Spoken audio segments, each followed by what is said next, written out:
She left the front door open behind her. I remember the sound of her heels clicking softly on the wood floor, slowing down as she stepped farther into the living room, calling out in that tone, breezy, careless, like nothing in the world could touch her. "I'm back," she sang. She had no idea what was waiting for her. Not yet. I didn't say a word, didn't even look at her at first. I was sitting at the dining table, elbows planted, staring at a single sheet of paper. There were more, of course, dozens, maybe more, but I'd laid one out right in the center of the table, the one that mattered most. A still image from a security camera, cropped and zoomed. Brent's face, her face, both too close, both smiling. She stopped walking when she saw it. Mid-step, like someone had hit pause on her entire body. I still didn't look at her. I heard the faint sound of her breath catch in her throat. Not loud, not dramatic, just sharp and ugly. Silence. Then, slowly, her voice cracked the air. What is this?" It was a stupid question. She already knew. I finally looked up at her. Her makeup was still fresh. That bothered me more than it should have. Her mascara perfectly curled. Foundation not even smudged despite whatever she'd been doing just an hour earlier. Her shirt was a little wrinkled though, creased at the shoulder in a way that didn't match how she wore her seatbelt. Something about that wrinkle told the truth more honestly than anything she was about to say. "Sit," I said. She blinked, the deer in headlights kind of blink. I watched her hand tighten around her purse strap, like she was about to run. But where? The door was behind her, wide open, sun pouring in like the world still made sense. I gestured again. "Sit." She stepped closer, slow, cautious. I could almost hear her calculating, thinking of how she could pivot this, what she could say, what I might not know, how much I'd seen. But she sat across from me. Her fingers fidgeted on the edge of the table. I didn't hand her anything. I didn't need to. She reached forward, pulled the photo closer, and stared at it. Her nostrils flared, not out of guilt, not even fear, but anger because she was exposed, because I had seen it, documented it, printed it, framed it with timestamps and irrefutable proof. Still, she tried. "Baby," she said. Her voice softened, dipped into that rehearsed tremble she'd always used when she was lying. "It's not what it looks like." She reached for my hand. I pulled mine away. Her fingers hovered in the air, humiliated. "You want to try that again?" I said. Her jaw tightened. "You're spying on me now?" I stared. Nothing. Not a twitch. Not a blink. I gave her the silence she hated most. The kind that left her alone with her reflection. "You think I'm cheating? Is that what this is?" Her voice rose, defensive now. Indignant. The classic flip, she always did this. Always went from corner to cruel like she was changing shoes. I let her finish her tantrum. Then I reached under the stack and slid the next paper forward. A hotel bill. Thursday. Room 314. Brent's name. Then another. A screenshot of texts. Hers. "You made me feel things I haven't felt in years." Then another. A photo of her leaving Brent's car, 5 blocks from our house, wearing the same clothes she told me she'd spilled wine on at her coworker's baby shower. Then I leaned forward, finally speaking again. I didn't think I needed to spy, but I was wrong. She didn't speak this time.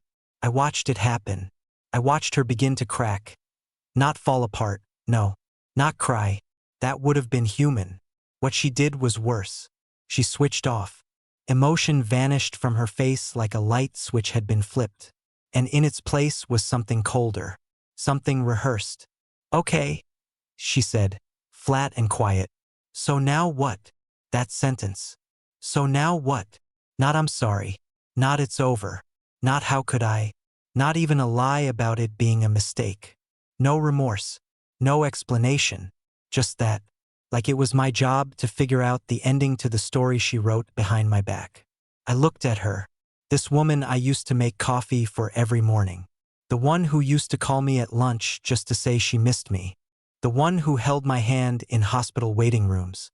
Who cried in my arms the day her dog died. The same woman who had just spent her afternoon getting very familiar with a man who signs his emails "warmest regards." I said nothing.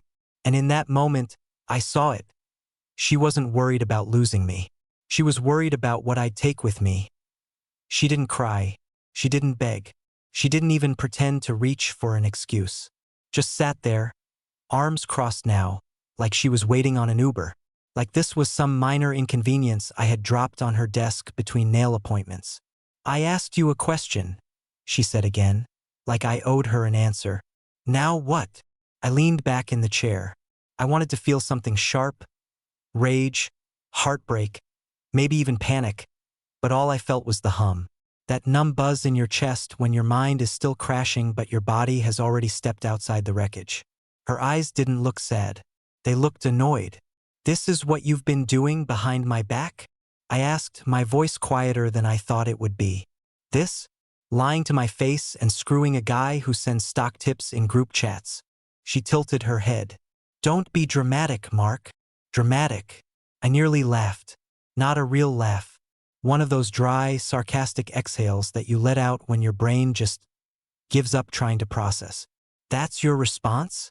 What do you want me to say? She shot back. You already made up your mind. No, I found the truth. You just spent the last 6 months making up your mind. She stood up then, slowly, like she was on stage, like she needed the height to get control of the room again. You were never around, she said flatly. You were always working late. You were always tired, always stressed. I tried to talk to you, Mark. You shut me out.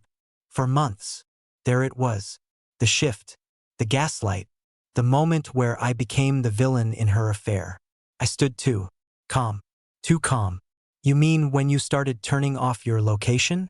When you'd come home and get in the shower before even saying hello? When you stopped looking me in the eye at dinner? She flinched. You think I wanted to work those hours? I kept my voice even. You think I didn't miss us? You think I didn't lay awake wondering what the hell happened to you? She looked away, just for a second. But it was enough. The silence between us suddenly felt sharp. She whispered, it just happened. No, I said. You let it happen. Repeatedly. And there, right there, her mask slipped. Oh, please, she muttered, arms folded again. I didn't plan this. Brent listened. He made me feel seen. He wasn't perfect, but at least he didn't look at me like a roommate. That word, roommate, after everything, after 10 years of loyalty, after birthdays, funerals, vacations where I carried her bags through airports while she scrolled Instagram, after the miscarriage we went through together, the nights we cried in silence holding each other like lifelines. I was just a roommate now. I guess he didn't mind lying to his wife either, I said. That got her. A small flinch. She tried to hide it, but it was there. And for the first time, her voice cracked. Not with emotion, but spite. Fine. You know what? Yes, I screwed up. But so did you. You pushed me away. She was trying to rewrite history in real time. Frame it all like an accident. Like I had left the door open and she just wandered out and fell into Brent's arms. I didn't let her finish. I pulled out the manila envelope. One she didn't know about yet. Inside was a copy of the burner phone logs Travis had found. A calendar invite for next week's yoga retreat that just so happened to be at the same resort Brent was scheduled to visit for a conference. Same dates. Same city. Her face paled. I was going to tell you, she blurted, hands up like I was about to cuff her. When? After your spiritual awakening in the hotel hot tub. She bit her lip. That same lip she kissed me with this morning, before leaving to go screw another man in the daylight. You really went through my things? I stared at her. You destroyed this marriage, Emily. I'm just sweeping up the glass. For a moment, we stood there in silence. And then she said it. The thing that twisted the knife in my ribs and made it all real. Well, if you'd paid more attention to me, maybe I wouldn't have needed Brent. That was it. The line. The point of no return. I don't know what I expected her to say, but it wasn't that. That cold, hollow line she dropped like it was a throwaway insult from some trashy drama. If you'd paid more attention to me. She said it like she meant it. Like I had driven her into the arms of a married man with my silence and my spreadsheets. Like I deserved this. Something shifted in me then. Not a snap, not anger. Just a heavy, irreversible settling. This wasn't confusion anymore. This wasn't shock. It was clarity. You needed Brent? I repeated, voice flat. You needed the guy who calls you kitten in texts and spells definitely with an She rolled her eyes. Rolled them. Like I was being petty. Like I was the problem. I'm not doing this with you, she said, turning to grab her bag. Oh no, you're not walking away from this, I said, stepping around the table. Not until you stop lying and own what you've done. She froze. Spun on her heel. What more do you want me to say, Mark? I made a mistake. I was lonely. I felt neglected. He was there. It happened. End of story. No, it kept happening, I shot back. You didn't trip and fall into his bed once. You scheduled it. Weekly. You booked it like a damn doctor's appointment. Her lips tightened into a line. She crossed her arms again, that same tired defense she always used when she didn't want to admit she was wrong. You weren't giving me what I needed, she said slowly. You haven't for a long time. And instead of telling me that, you started playing house with someone else. I tried talking to you. No. You hinted. You dropped vague complaints between Netflix episodes and expected me to read your mind while you texted him under the covers at night. I stepped closer. She didn't move. I gave you everything, Emily. Years of my life. Trust. Loyalty. I let you in. And you used that to cover your tracks while you planned little getaways with a man who lies to his kids the same way you lie to me. Her jaw clenched, but still, no apology. Not even a flicker of guilt. Just more of that cold, performative detachment. And then she said something that was supposed to hurt me, but it didn't. It just proved what I already knew. You've always made everything so heavy, Mark. Every conversation feels like a trial. I needed something easy. Fun. Easy. Fun. That's what I was competing with. Not love. Not passion. Convenience.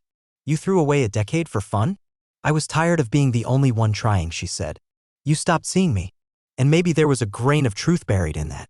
Maybe I did stop seeing her. But what she didn't understand, what she never wanted to understand, was that she stopped being her long before I stopped looking. And she never gave me the chance to save her. I stepped back, picked up the final piece of evidence I hadn't shown her yet. A printout of the text she sent him last weekend. If he ever finds out, I'll just spin it. He's too passive to leave. I held it up. She read it. Her mouth parted slightly, like maybe, just maybe, she'd finally gone too far. Was that fun too? I asked. She didn't answer. But her silence said enough. She didn't say a word. Not when I showed her that message. Not when I stepped back and let the silence stretch into something brittle and uncomfortable. The woman who could run her mouth for hours when we argued about the thermostat or the laundry had suddenly gone mute. Good. Let her feel it. I let the paper drop to the floor between us. You really thought I wouldn't find out, I said, quieter now, no edge left. You were so sure I'd stay. That I'd roll over, take the hit, and just keep pretending. She still wouldn't meet my eyes. That smug self-certainty she always carried was gone now, replaced by something I hadn't seen on her in years, doubt. But not guilt. Just fear of losing control. I walked past her, to the counter, grabbed the small cardboard box I had stashed beneath the sink. It wasn't big. It didn't need to be. She turned slowly when she heard the tape rip. What is that, she asked. Your things, I said. The ones that were in our room. Your drawer. Your closet. Bathroom cabinet. I packed what I could. Her face twisted. You're kicking me out? No, I said, placing the box on the table. I'm asking you to leave. That's very different. She laughed. Not a real laugh, this nasty, bitter scoff that shot straight through the middle of my chest. Oh, now you want to act like a man? After all this? There it was again. That bile she always kept on standby. The bitterness she spat any time she didn't get her way. You don't get to do this, she snapped. This is my house too. No. It's our house. Or at least it was. You made it his when you brought him into it behind my back. I never brought him here, she said quickly. I tilted my head. That's supposed to make me feel better? Her mouth opened, then shut. She had no script for this part. No clever lie. No damage control. She had spent so long being one step ahead, she forgot what it felt like to be exposed. I have nowhere to go, she said, softer now, her voice threading in desperation. Then call your yoga partner, I said. I'm sure Brent's got a spare room between the wife and the 2 kids he's lying to. Her lips pressed into a thin line. You're being cruel. No, I said, finally locking eyes with her. Cruel would have been cheating. Cruel would have been lying for 6 months and treating you like an idiot while smiling in your face. Cruel would have been gaslighting the person who loved you into thinking he was the problem. She said nothing. I walked around the table again, past her, toward the front door. I opened it. Take the box, I said. And go. She just stood there. Emily, I added, sharper now, don't make me call someone to come help you. Still, she didn't move. Her eyes flicked toward the table, then the door, then back to me. She looked like she was about to cry, but no tears came. And I realized it wasn't grief. It was pride. Her ego couldn't handle this. She was losing. And for someone like her, that was the worst kind of betrayal. She finally stepped forward, picked up the box with this wounded dignity that was so fake it nearly made me sick. You're going to regret this, she muttered. No, I said. You're just mad you don't get to walk away first. She didn't reply. She turned and walked out, heels clicking again. The same way she came in. Only now there was no hum in her voice. No swagger in her step. Just silence. I closed the door behind her. And for the first time in months, the house felt real again. I stood there for a long time after the door shut, hands still resting on the knob, like I expected her to knock again. To pound on it. To scream, to cry, to do something. But she didn't. Just silence. Not even the sound of her car engine. I didn't check. I didn't want to see if she was still standing out there, waiting for me to change my mind. That part of me, the part that used to chase after her, smooth over every blow-up, try to fix things even when I wasn't the one who broke them, that part was gone. I walked back into the kitchen. The envelope still sat on the table, half the photos spilling out across the wood like spilled ash. I stared at them again, not because I needed more proof, but because I still couldn't believe how far she'd gone. The angles, the timestamps, the goddamn smiles. She looked happy. Not guilty. Not hesitant. Not conflicted. Happy. Like she'd finally exhaled after holding her breath for 10 years with me. It made me wonder if any of it had ever been real. I picked up my phone. There were 2 unread messages. Emily. I don't have a place to go tonight. Are you seriously doing this? Emily 5 minutes later. Fine. Hope you enjoy being alone with your paranoia. Paranoia. That one burned. She'd used that word more than once in the last few months. Whenever I brought up her schedule, her sudden love for late meetings and group yoga, her turning her phone face down at dinner, she'd scoff and call me paranoid. Insecure. Controlling. And I believed her. I swallowed that poison with a smile, thinking maybe I was just being clingy. Maybe I needed to back off. Give her space. God, I hate how stupid I was. I put the phone down. No reply. She could sit in her car all night for all I cared. I was done speaking her language, half-truths and guilt trips disguised as affection. I went upstairs. Slowly. Every step felt like a memory trying to crawl up my spine. We bought this place together. I remembered carrying her across the threshold like some old-school cliché, her laughing and telling me she felt like she was in a movie. We painted these walls. We picked out curtains. We argued over rugs. We made a life here, and she infected it. I opened the bedroom door. Our bed, my bed now, was still made. The sheets, the pillows, the little lavender spray she liked to spritz on her side of the blanket. I stripped them off, tore every trace of her from that bed like it was rotting wood. The sheets went straight into a trash bag. I didn't want to wash them. I wanted them gone. Mattress cover too. Her pillow. Her perfume bottle on the nightstand. I pulled open her drawer, still full of little things she left behind. Lip balm, hair ties, a cheap necklace I gave her on our 3rd anniversary. I grabbed it all, dumped it into the same bag. When I was done, the room looked hollow, but it also looked clean. It was almost midnight when I finally sat down at the edge of the bed, exhausted but wired. I hadn't cried. I thought I would. I thought there'd be some dramatic breakdown, some crash after the adrenaline wore off. But no, just this low, steady throb of betrayal pulsing through me. And underneath it, something else. Something like relief. Not because I was glad this happened, but because the truth was finally out in the open. No more lies. No more pretending. Just me and the long, quiet road ahead. I didn't sleep that night. I tried, God knows I tried. I laid there on the stripped mattress in the empty room, staring at the ceiling. The faint hum of the fridge downstairs, the only sound in the house now. It used to be her breathing. Sometimes she snored lightly, barely audible unless you were listening for it. I realized then, I had been listening for it. Every night, even in sleep, some part of me was tuned to her. And now there was just silence. At 3:17 a.m., I got up. My body moved before I even knew what I was doing. I went to the guest room, The one we always said we'd turn into an office but never did.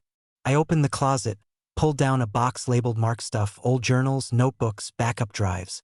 Inside was a leather-bound one I hadn't touched in years. I flipped it open. There, in my handwriting, were entries from when Emily and I first started dating. She makes me want to be softer. I don't think I've ever been seen like this before. I almost laughed. Or gagged. It was hard to tell which. I kept reading. One entry caught me off guard. Dated right after our honeymoon. She cried this morning. Said she didn't think she deserved me. I told her I'd spend the rest of our lives proving she did. I meant it. I really had. Through the fights, the financial strain, the years we couldn't get pregnant, the moments we nearly gave up, I had meant every word I ever said to her. But she didn't even flinch when she lit the match and dropped it on everything we built. My phone buzzed at 4:02 a.m. It was her again. Emily, I'm staying at Casey's tonight. I need to come by tomorrow for my things. Please don't touch anything else. The tone. Please don't touch anything else. Like I was the one being reckless. Like I was the one who crossed a line. Her things? She was lucky I hadn't dragged them to the curb in the middle of the night. But I didn't reply. That morning, I left before she showed up. I couldn't stand the idea of seeing her again. Not yet. I didn't want her crying. I didn't want her shouting. I didn't want anything from her anymore. The very idea of her presence in that house felt like rot in the walls. I went to my brother's place, Ethan, 2 years younger, married, 2 kids.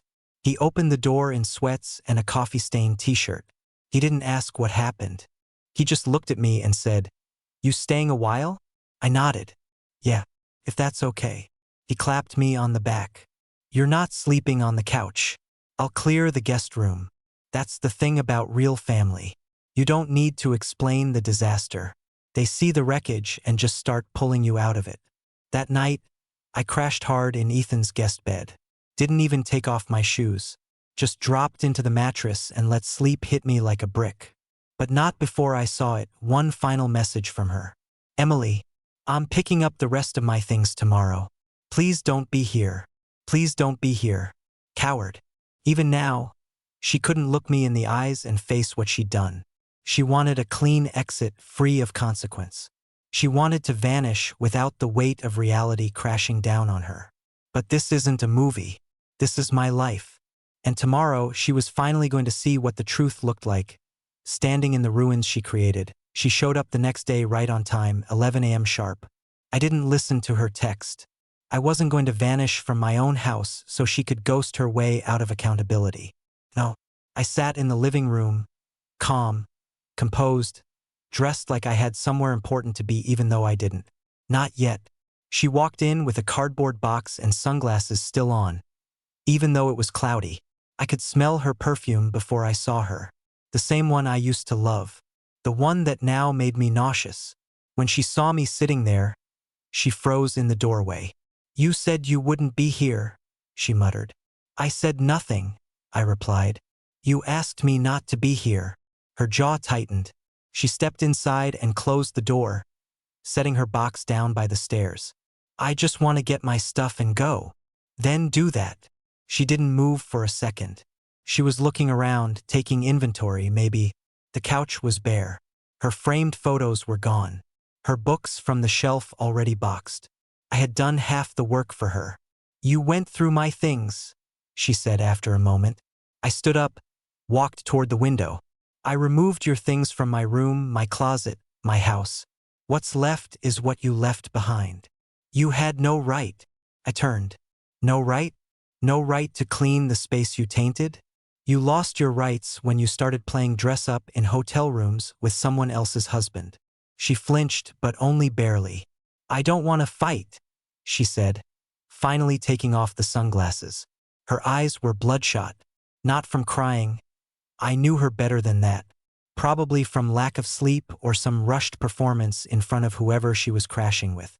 Casey or maybe even Brent. Honestly, it didn't matter anymore. "I'm not here to fight," I said. "I'm here to watch you leave. Properly this time." She looked around again, her eyes falling on the envelope I'd left on the kitchen counter. The same one from 2 days ago. She walked over to it, slowly, and opened it again like she needed to remind herself that the fantasy was over. "You're not even going to try?" she asked, not looking at me. "Try what?" I said. "To win back someone who lied to me daily for half a year? Who used my trust as camouflage? Who planned a future around how stupid she thought I was?" She turned back toward me, and for the first time her voice cracked, not with fake sadness, but real anger. "I was miserable, Mark. I didn't feel wanted. You never saw me anymore. I felt invisible." "No," I said coldly. "You didn't feel invisible. You felt bored." That shut her up. "You wanted to be desired, worshipped. You wanted to feel 25 again, and you found someone dumb enough to tell you what you wanted to hear. And instead of coming to me, your husband, you picked the path that made you feel new." Her face contorted, and I thought she might cry. For real this time. But no. She swallowed it down and said, "It wasn't supposed to be serious." I stepped closer. "But it was serious enough to lie. Serious enough to sleep with him on Thursdays and kiss me goodnight like nothing happened. Serious enough to risk everything we built. For nothing. I didn't plan to fall for him. But you planned everything else." She blinked. "So what now?" I didn't hesitate. "You take your boxes. You take your lies. And you leave. No more texts. No more calls. No more updates about your feelings. And the divorce? It's already in motion." That stunned her. "You're serious?" "Yes. For the first time in a long time, I'm being very, very serious." Her face dropped. Not out of heartbreak. Out of defeat. And that's when I realized she still didn't think I'd go through with it. That even after everything, she believed I'd fold. That I needed her too much to follow through. Wrong. She gathered her things in silence after that. No more speeches. No more pleas. Just the scraping sound of boxes and the final removal of a liar from my life. When she left, she didn't say goodbye. Good. Neither did I. She was gone by noon. The door clicked shut behind her with no ceremony, no lingering glance, no "we can still talk," no fake apology as a parting gift. Just the echo of her heels down the walkway, the soft slam of her trunk, and then the hum of her engine fading into the distance. I stood in the foyer for a long time. Still. Listening. Half expecting her to turn around. But she didn't. She left like she lived those last 6 months, fast, calculated, and without looking back. I wish I could say I felt free. But what I felt was heavier than that. Like someone had peeled away my skin and left all the nerves exposed. The first thing I did was open the windows. Every single one. The house smelled like her. The lavender spray. That ridiculous coconut shampoo. The floral dryer sheets she insisted on buying. I opened them all and let the cold July air sweep in. The silence became wind, and that helped. Then I started moving. I stripped the bed again, this time down to the frame. Hauled the mattress out of the room by myself, one awkward lurch at a time. Replaced every towel. Every damn dish she picked out from that overpriced home store. The fake eucalyptus plant she claimed tied the room together. Trash. She was everywhere. But now I was undoing her. I wasn't doing it out of spite. I was reclaiming my space. The memories were hardest to deal with. Not the framed ones, we never really had many pictures up. But the invisible ones. Her humming while folding laundry. Her bare feet on the counter while she gossiped about her coworkers. Her towel always hanging crooked on the rack. It wasn't grief. It was erosion. This slow, invisible wearing down of everything I thought was solid. The doorbell rang around 2 p.m. I wasn't expecting anyone. When I opened the door, it was Ethan. My brother. Holding a 12-pack and a pizza box like it was a damn care package from the front lines. "I figured today might be rough," he said, stepping in without waiting for an invite. I didn't say anything at first. Just shut the door behind him and followed him into the kitchen. He popped open a beer and slid one across the counter. "I always hated her," he said casually after the first sip. I looked up. He shrugged. She had the fake nice thing. Like she practiced her laugh in the mirror. "You could have said something." He took another sip. "Would you have listened?" I didn't answer.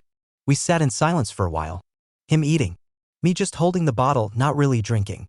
Eventually, I asked the question I hadn't said out loud yet. "What if I was the problem?" Ethan put down the slice. "You weren't." "How do you know?" "Because I know you. And I saw how much you gave her. How much you let slide. But what if she was right? What if I stopped trying?" "She didn't want you to try," he said. "She wanted you to chase. There's a difference. One's real. The other's a game." That hit harder than I expected. We talked for hours after that. About nothing. About everything. It was the first real conversation I'd had in weeks that didn't feel like a test. When he left, I felt a little lighter. Still raw. Still ruined. But for the first time, I didn't feel alone in it. That night, I sat on the porch with the lights off, just me in the dark, and I let myself think about the future. Not the one we planned. The one I was about to rebuild. The days that followed blurred together, quiet. Mechanical, stripped of rhythm but still moving. That was the strangest part. Life didn't stop, not even for betrayal. The sun kept rising. Bills still showed up. Dishes still needed washing. But something had changed in me. There was a shift. A dull ache beneath the surface, not sharp like the first impact, but persistent like your body remembering pain even after the wound has closed. Emily didn't contact me again. Not a call. Not a text. Not even a passive-aggressive social media post designed to get my attention. She vanished just like I told her to. But that didn't mean she was gone. Everywhere I went, I saw her. Not physically. No. Just residue. I'd walk past the corner coffee shop and remember how she used to steal sips from my cup and pretend she didn't like oat milk. I'd hear a song on the radio she used to hum while doing her makeup. I'd open the fridge and find the damn jar of mango salsa she bought every week and never finished. Grief has no logic. It doesn't follow a path. It loops and stutters and throws curveballs when you're just trying to make it through a grocery run without breaking down in front of the cucumbers. One afternoon, about a week after she left, I came home and found a padded envelope on the porch. No name. No note. Inside were the keys to the house and her wedding ring. No explanation. Just metal and silence. I stared at that ring for what felt like an hour. That stupid little circle that used to mean everything. I remember saving for it, hiding it in the drawer beneath my socks, rehearsing the proposal speech in my car until I could say it without stuttering. And now it sat there, cold and empty, like it had never meant a thing. I didn't cry. But I did something I hadn't done since this all started. I got angry. Not yelling, not breaking dishes. Something deeper. Righteous. Focused. I took the ring. Walked upstairs. Pulled open the bottom drawer of my desk and grabbed the black leather folder where I'd kept all the divorce papers I'd started filing. And I signed every single one of them. No hesitation. No second guessing. Just my name again and again, as if carving myself out of a contract I never agreed to. I didn't tell her. Didn't text, didn't warn her. Let the paperwork speak for itself. That night, I went out. Alone. A bar I hadn't been to in years. I wasn't looking for conversation, wasn't trying to numb anything. I just wanted to sit in a place where no one knew me as Emily's husband. I ordered a drink. Sat at the end of the bar. Watched people laugh, flirt, lie to each other about their jobs and intentions. And for the first time in a long time, I didn't envy them. Because I wasn't pretending anymore. I was done pretending. 3 weeks after she left, I found her sweater in the dryer. It was the gray one with the ripped sleeve she always wore when she was hungover or pretending to be cozy. It smelled like dryer sheets and that trace of her perfume that refused to fully fade. I held it for a second, just 1 second, then shoved it into the trash without thinking. That's how it had to be now. No more keeping pieces of her like they were souvenirs from a war I never signed up to fight. No more trying to decode the past, looking for where it broke. It broke because she broke it. She looked at everything we built and decided it wasn't exciting enough. Not shiny enough. Not new. So she lit the match. And now I wasn't sweeping up ashes anymore. I was rebuilding. The divorce paperwork moved fast. Too fast, honestly. Turns out when infidelity's involved, courts don't waste time. My lawyer, a sharp, calm woman named Amanda, barely asked questions. She glanced at the folder of evidence I handed her, photos, texts, receipts, and simply said, "This won't take long." I asked her once, halfway through our second meeting, if she ever got tired of watching people unravel. She looked at me for a beat and said, "No. What gets me is how many people stay." That stuck with me. Because I almost did stay. If I hadn't followed my gut, if I hadn't asked for help, if I'd kept convincing myself that the weirdness was just stress or hormones or a phase, I'd still be living in that lie. Sleeping next to someone who looked me in the eye and called me baby, while texting another man under the table. It made me nauseous, but it also made me grateful. One night, I sat on the back porch with a beer in hand and thought about who I was before her. Not the Mark who got cheated on. Not the Mark who built a life with a woman who burned it to the ground. Just me. The version of myself I used to know. The one who loved long drives and ugly dive bars and Sunday morning pancakes with too much syrup. The one who dreamed big. who didn't need anyone's approval, who didn't shrink to keep someone else happy. That guy wasn't gone. He'd just been quiet, buried under 1,000 compromises and fake smiles, and it's okay. I understand nods at the end of empty arguments. I looked up at the stars that night, the air cool and still, and for the first time since she left, I let myself miss her. Not because I wanted her back, but because I needed to finally feel it. Really feel the absence, the hole, the betrayal, then let it pass through me. I whispered, to no one, "Goodbye, Emily," and it didn't echo. It just ended. Clean. The day the divorce was finalized felt like a funeral and a rebirth wrapped in the same moment. I didn't go to court. My lawyer handled everything. Emily signed. No fight, no contest. She must have known she didn't have a leg to stand on. Maybe she didn't care anymore. Maybe Brent was promising her some new life filled with hotel sheets and secrets whispered in parking lots. I didn't ask. Didn't want to know. All I got was an email from Amanda at 2:12 p.m. Subject: finalized. Body: it's done. You're free. Free. That word hit me like a punch and a parachute at the same time. I stared at it for a long while, reading it over and over, like I needed it to be real, like I needed that confirmation that she couldn't hurt me anymore, that she no longer had access to my future. I got in my car and drove. No destination, just forward. The sun was out, the sky a soft blue I hadn't really noticed in weeks. I drove with the windows down, music low, mind blank. Halfway through the drive, I stopped at this little roadside diner we used to pass on the way to her parents' house. We never went inside. She always said it looked sketchy, but I always wanted to. So I pulled in, walked in alone, sat at a booth, and ordered pancakes and black coffee. They were incredible. I ate slowly, soaking in the silence, the comfort of anonymity. No one here knew me. No one looked at me like I was the guy whose wife cheated. I wasn't a headline or a pity story. I was just a man eating pancakes on his own terms. Afterward, I kept driving. Ended up at a quiet lake just outside town, one I hadn't visited since high school. I used to come here when I needed to think. Back when life felt overwhelming in simpler ways. Failing grades, stupid fights with friends. My dad's silence after I told him I didn't want to join the family business. I parked, stepped out, and sat on the hood of my car, watching the water. And I let myself be. No plans, no pressure, no pretending.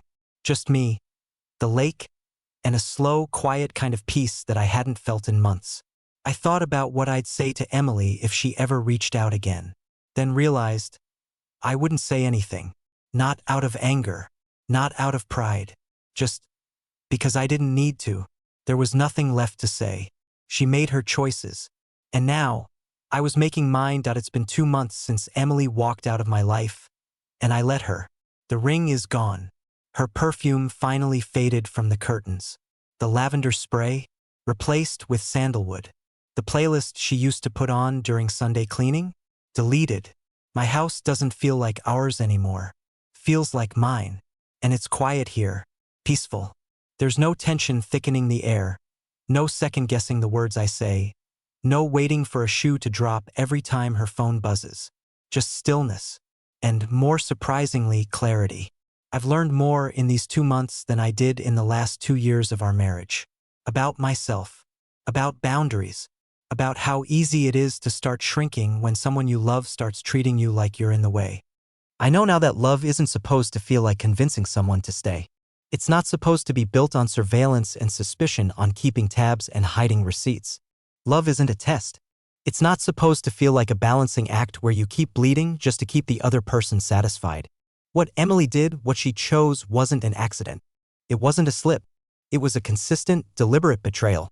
One she layered with lies, excuses, and cheap little performances meant to distract me while she crafted a life in secret. But here's what I've come to understand. She didn't break me. She broke us. But I'm still here. Standing. Breathing. Building again. I've started running. Joined a gym. I go out on Friday nights, not to drink or flirt or distract myself, but just to exist. With people. With laughter. With the reminder that there's life beyond betrayal. And I've reconnected with old friends. People I pushed away without realizing it because all my energy went into patching holes in a relationship that was already sinking. I even went on a date last week. Nothing serious. Just coffee. But it felt real. Easy. No lies hanging in the air. No undercurrents of resentment. Just two people talking, smiling, being seen. I don't know what the future holds. And for the first time in a long time, I'm okay with that. If you're reading this and going through something similar, let me say this. You don't need to stay loyal to someone who weaponizes your loyalty. You don't owe someone your silence while they destroy you with theirs. And you are not weak for walking away. You're stronger for knowing when it's time to stop bleeding for someone who wouldn't even hand you a bandage. Emily left. But I stayed. And now I'm finally beginning again. Mark.